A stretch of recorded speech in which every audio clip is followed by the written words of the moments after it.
Y'all doing out there? What's happening? The video gonna be about that white teacher in Texas who's fired for telling students his race is a superior one.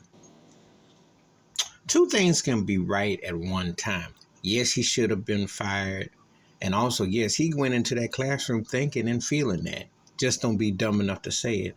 And let me tell you like this: no, his race ain't the superior one. Far from it. However, let me tell you something. You're a white teacher in America with 3 Ks.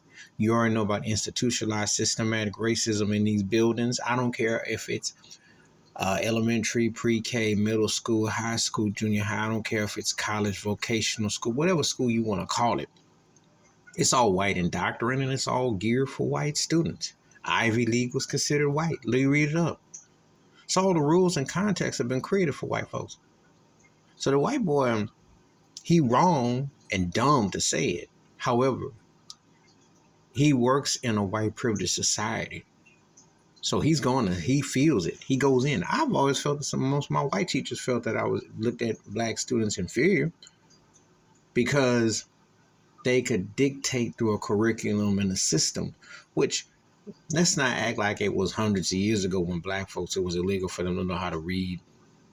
Okay. So a white teacher saying this, but in Texas, of course, there's Billy Bob Bland. What do you expect? A bunch of hillbillies and hicks and open bigot season and KKK parties. But then again, it could have been any town, any place in America. But when we talk about institutionalized systematic racism, there's white teachers wherever you go that think and feel this way. SATs and stuff like that, and things are created to benefit white students. Okay? They don't look at black people as humans because America has never treated black people. You can't be a slave in a country and get equal treatment. And you can't tell me the 1964 Civil Rights Bill of Act, and we're talking less than 60 years, somehow it's going to justify over 500 years. What about the other 440? Come on now. Come on now. I talk to relatives all the time. My relatives were in the Vietnam War. They had separate barracks in the late 60s. Going into the 70s. So don't come at me with this. We still black first in this country, so don't come at me with this. Occasionally in schools, they'll tell you about Cypress addicts and how they do Black History Month, but they keep it to a minimum. They don't tell the truth about all the black discoveries. So a white teacher in a white systematic institutionalized system is going to think he's superior because that's how he was taught growing up. And his parents taught him that growing up. And he's probably passed on to his kids. And don't think the younger generation out here don't think they're superior to black folks. Oh, yeah, they may bop to hip hop and do TikTok and laugh and have fun and all that. But when you're in them buildings, institutionalized systematic racism predates. And it has not, the chains have not been broken.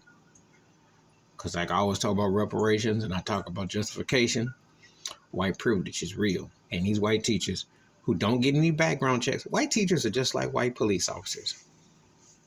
They get a pass, but it's also a wink and a nod that you got an upper hand. Because we're going to depend on you more than, this is just a fact.